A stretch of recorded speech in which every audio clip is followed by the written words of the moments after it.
episode like that, where like they thought they had killed everything, they left, and then they ended up dying anyway? That's a lot of episodes. That's a lot of episodes. Usually they then reappear because they're like, we didn't actually leave. Right. Aha! Just in case you didn't know, I'm Matthew. And I'm Brian. And this is Road Trip Recap.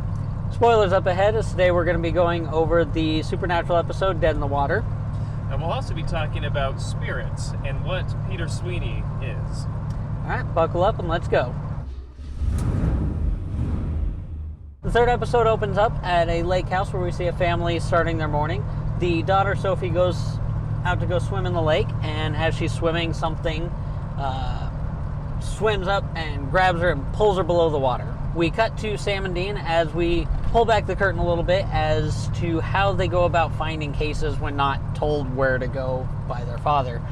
We see Dean looking through some newspapers, looking for things that may seem suspicious. So he points out that Sophia had been swimming. She drowned. The body disappeared. This had been one of 3 bodies that had disappeared in that lake within the year. So figured that they should go and check this out. Another side note, this is our first instance of Jared Padalecki showing his accident proneness, as it's not super noticeable within the episode, but his hand is actually partially broken while they were filming. You'll find as you go through other seasons, Sam's character has to have injuries written in for him, as they have to compensate for injuries that Jared has actually sustained in the real world. It's kind of nice that Jared and I have that in common. Anyways, we cut to Sam and Dean arriving at the lake house to try to get more information. They introduce themselves as agents Ford and Hamill, a nod to their respective characters as kind of being that Han Solo and Luke Skywalker type of character. I just got that. Dang it. I'm not sure if this next part is a nod or not, but the first kid that they speak to, his name is Will Carlton. Now, the only time I've ever heard the name Carlton is on Fresh Prince, and who's the other, like, the main character? Will Smith. So, Will Carlton, I don't know if they're doing a nod to Fresh Prince or not, but that, anyways. At least maybe some inspiration. Could be. Kate and I rewatched that episode last night, and they're like, this is Agent Ford and Agent Hamill, and I was like Mark Hamill? Huh, I wonder how that ties in, though. Like, the Harrison Ford thing went completely over my head. I'm a little angry at myself at this moment. Yeah, well. Anyways, they talk to Will, and he's for sure that she didn't just drown. Like, something pulled her under the water.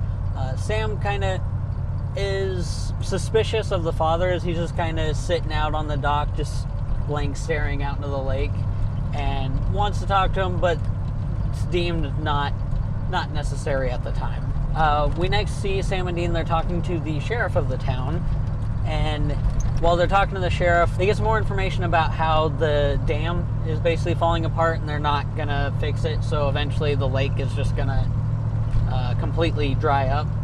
And so this ties in with some of the research where over the past 35 years there have been 6 other bodies that had gone missing in that lake, and so they're making note that things are kind of speeding up.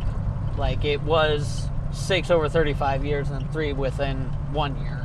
So it's almost like whatever is out there knows that it doesn't have much time left, and so it's trying to get as many as it can. Here we're introduced to the sheriff's daughter, Andrea Barr, who is played by Amy Acker, who I know from playing Fred in Angel.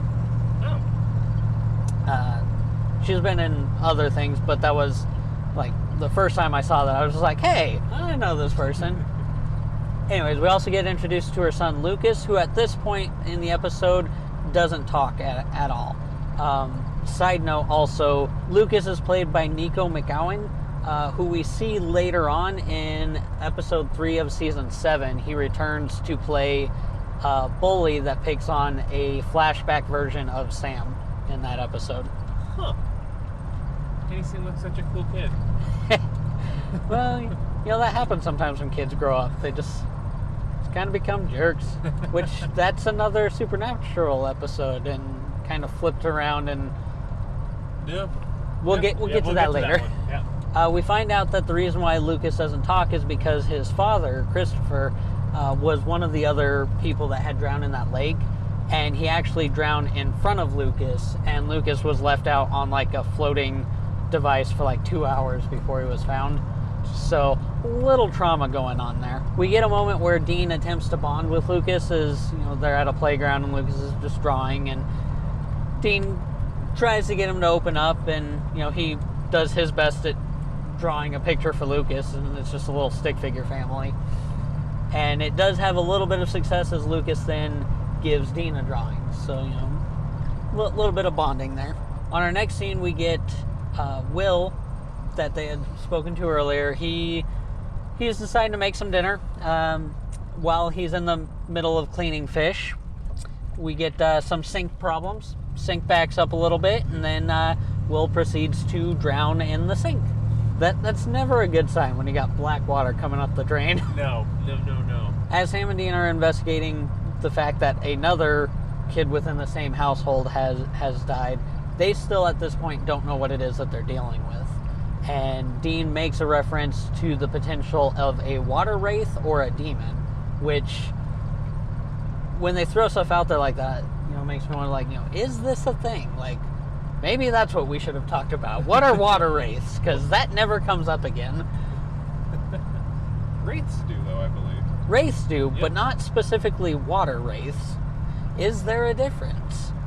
Maybe on the Wraith episode, we can throw that in if that's in there. Anyways, having the opportunity now, they make an attempt to talk to the father, Bill, to see if they can get some more information, and he's not really helpful. Like, he's just obviously distraught as both of his kids have drowned within like a week or two of each other, and he just wants them to leave. It's at this point that Dean realizes that the picture that Lucas gave him is actually a picture of the Carlton household. And so he gets a little bit more of an idea that there may be something else going on. Dean goes to talk to Lucas again to see if he can get some more information. If Lucas knows something, you know, he could draw him another picture or whatever. And Lucas does end up giving him another picture to give them a clue on where to go next. They find the second drawing, and they find an older lady whose son had gone missing 35 years ago.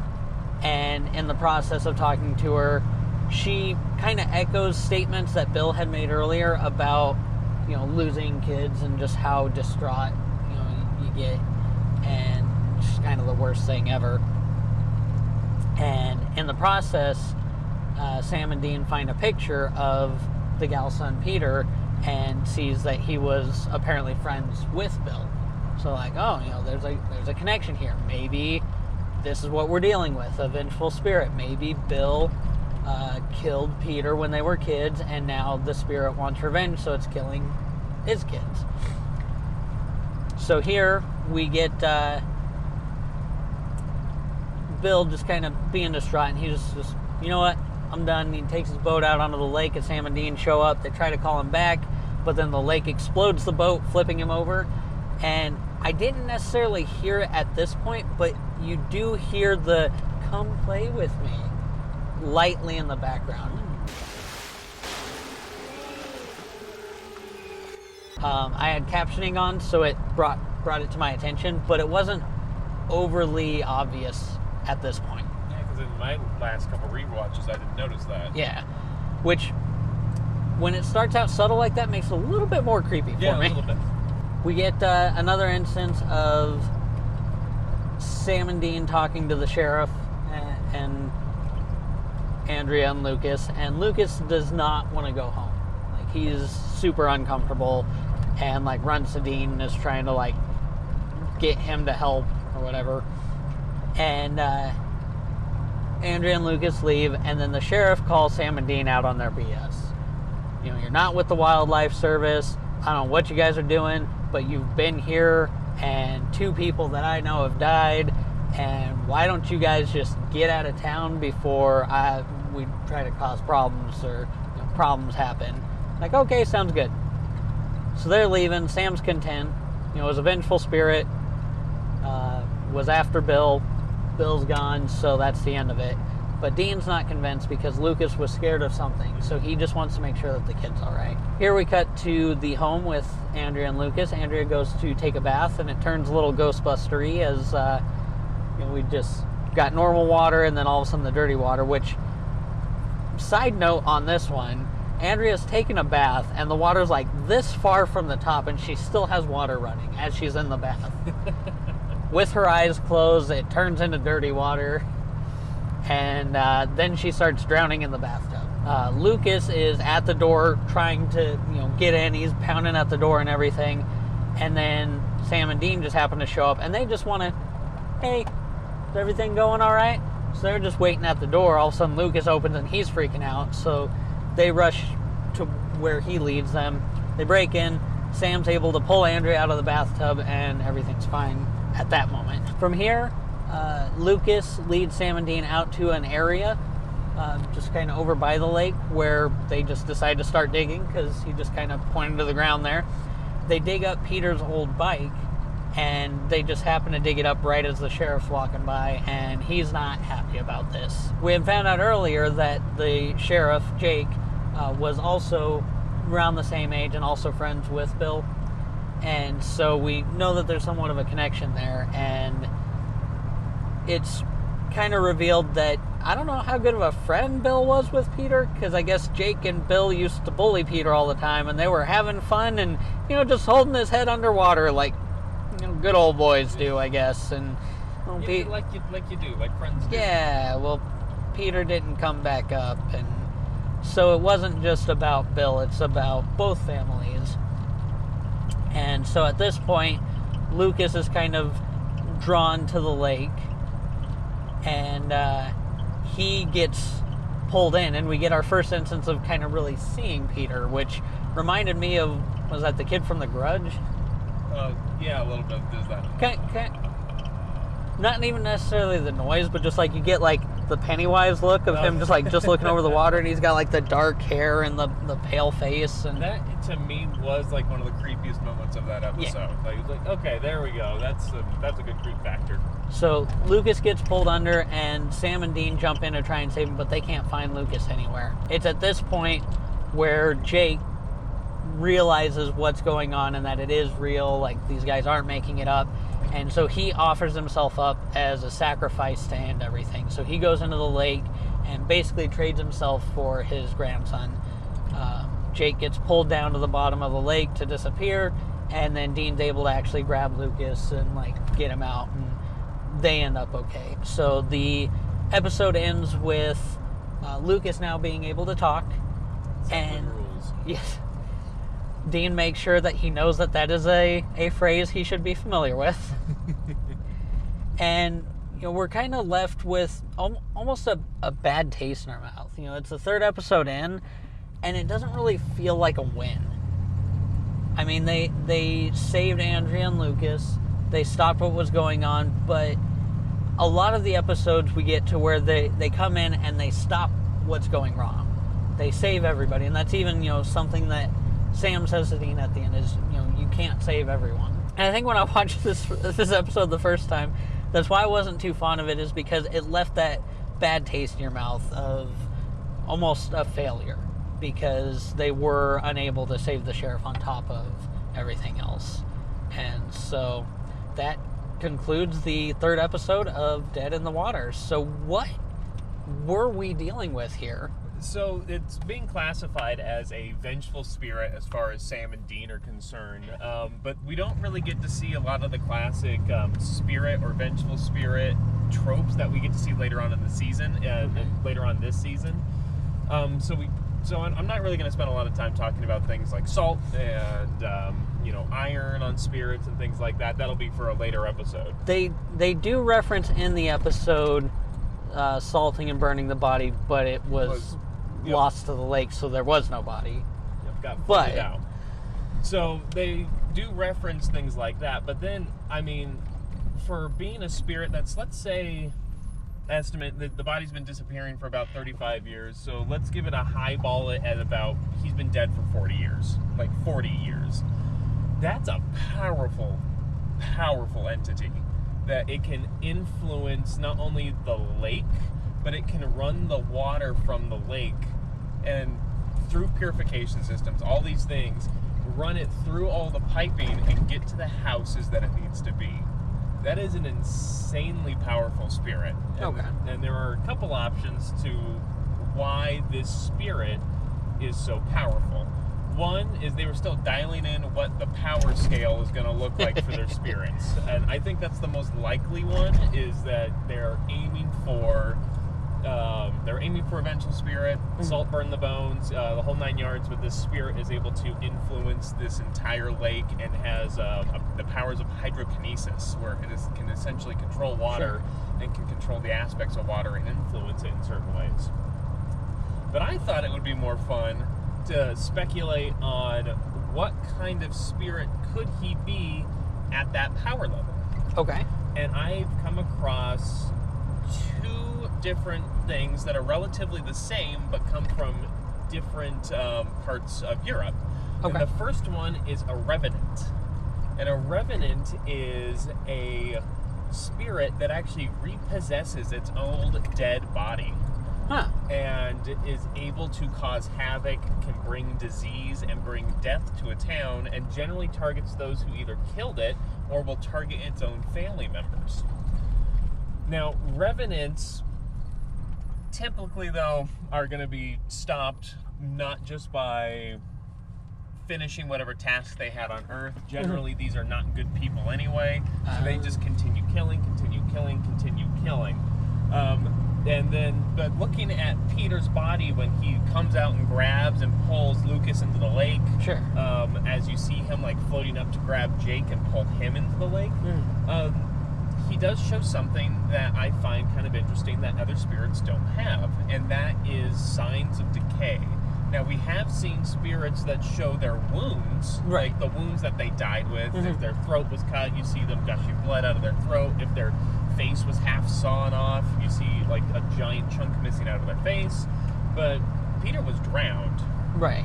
But as he comes up, and you see him covered in seaweed, you see him covered, not seaweed since we're in a lake, but you see him covered in debris, but then you also see his eyes are not white, they're not red like you would have with a suffocation, they're like gray and starting to rot and mold over, like a corpse that's been in the water for too long. Sure.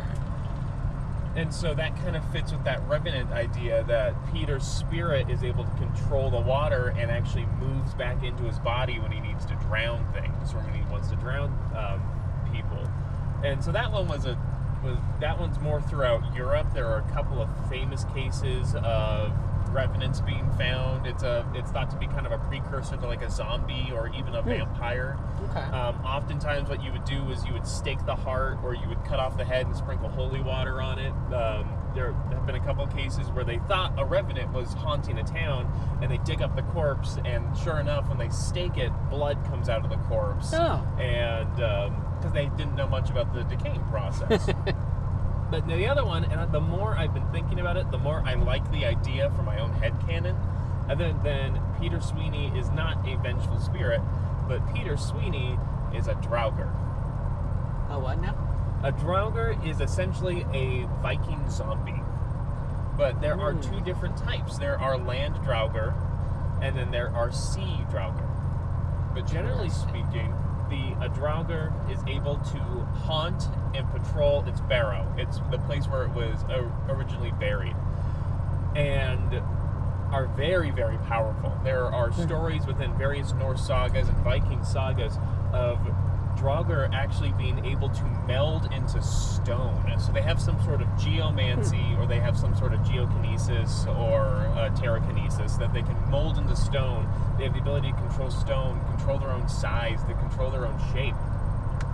And I love the idea of Peter Sweeney being able to haunt his barrow. There are a couple different Draugr that are able to go past their barrow to hunt people that come by it, or to go after individuals who have wronged them in death. And so they are immensely powerful, generally taking heroes of Norse sagas to be able to kill them, sometimes even completely immune to weapons. But again, they are spirits that are possessing their own dead bodies, so they still Right. decay, they still bloat, they still have to move that around. But to put Peter as like a lake draugr, and so instead of having geomancy, instead of having terrakinesis or geokinesis, he's got hydrokinesis. He's Right. able to control the water, and he can move through the water, which is why we see that, dark inky stuff coming up. Traditionally, draugr are killed when they are reinterred back into their barrows, or they have to be slain by one of the great Norse heroes, sometimes even just beaten to death by a great Norse hero. But all of that is not canon, but something that I thought would be fun to do, since we are going to see a lot of ghosts, and this is the first ghost we see, and for a ghost or a vengeful spirit, it sends the power level so stinking high, as many ghosts are sometimes dead for, as we see later in the seasons, quite a few ghosts are dead for several hundred years and can only haunt directly where they're at or directly where they're supposed to be, and Peter can reach out and cause death and panic across the lake. Do you think some of that potentially could be because of the reason for the vengefulness? Like a lot of the vengeful spirits that I feel like we see later on, they're just kind of like just generally vengeful. That it's not specific. Whereas this one's like, you and you specifically, I got beef with you. That does make me curious about the other, other individuals that have died over the years. Were they all tied in with that family, or because they were very, very young when they killed Peter? They were. And so, did they have siblings that were also drowned in the lake? Did their parents there's, I think you said 6 other people that died over 35 years, and then the 3 others are directly related to the family. Right. And so that makes me kind of curious as to whether there was a point in time where Peter was kind of killing indiscriminately, and now that he's got some kind of preternatural sense that the lake's going to be drained, he's started focusing more. Sure. Kind of warming up on how to go about drowning people. Yep. Although we do see the trope that we saw in the Lady in Light episode, which is the bodies are disappear. Like ghosts have this ability to disappear the bodies completely. Like when Constance Welch killed the young man in the car in the very first one. Troy Squire. Troy Squire, yeah, killed Troy, wiped the car down completely, and the body disappeared. And with Peter, we're seeing the exact same thing, where suddenly bodies are disappearing and not being able to be found. But these are also could be almost argued different forms of spirit. Right. At that point in time. But then we do see that in later episodes where they disappear a body, and Sam and Dean end up actually finding where all the bodies were hidden. True. So maybe there's an underground cave somewhere where he's storing all these bodies. Yeah. Moving the bodies just through and plopping them down. So yeah, we'll get into vengeful spirits in a couple later episodes, because then we get to see some of the actual techniques of being able to take care of a vengeful spirit. Oh, good. But this was kind of a fun one to look at and be like, all right, we know he's a vengeful spirit, but dang, he's strong. What else could he be? What other mythological creatures could line up with who he is? I have to call in some Greek gods to deal with that. Yeah, I smell a spinoff. If only. Oh, if only. So yeah, in my headcanon, he is a lake draugr that has the powers of hydrokinesis in order to drown his victims.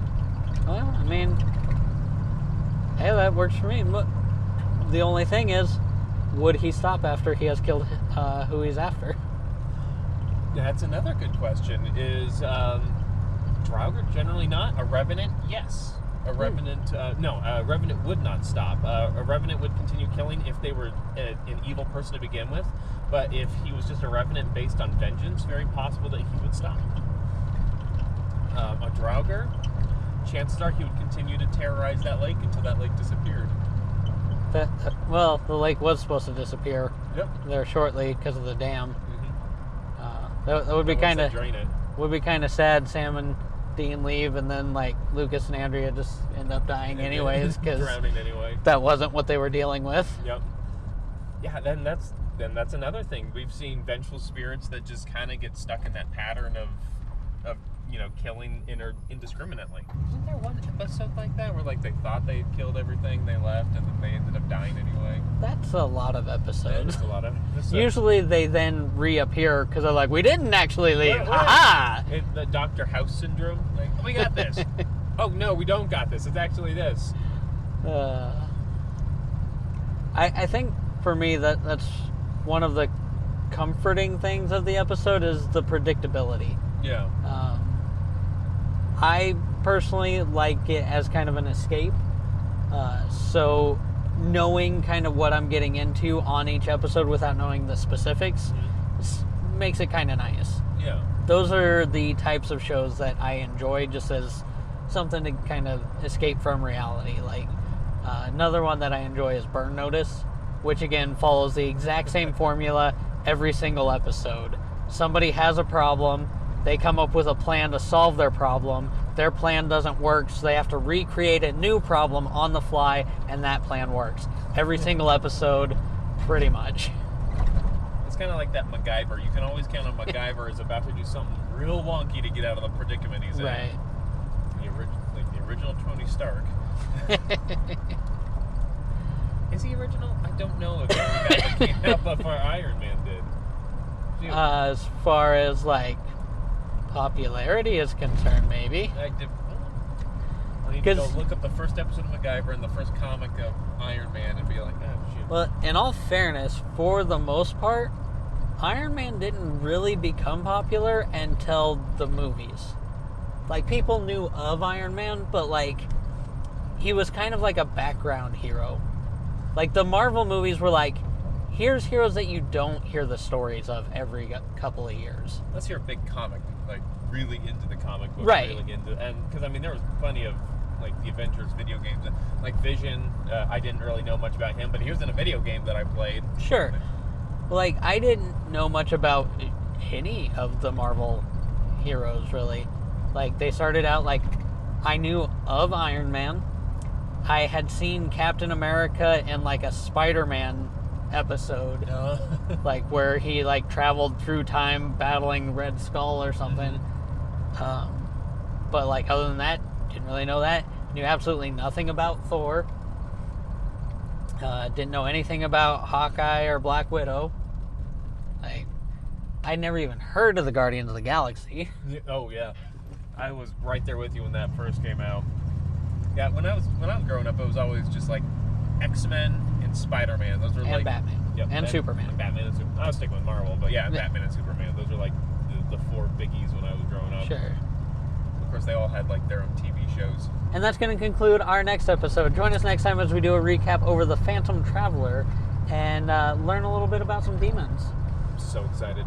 We got demons in the house.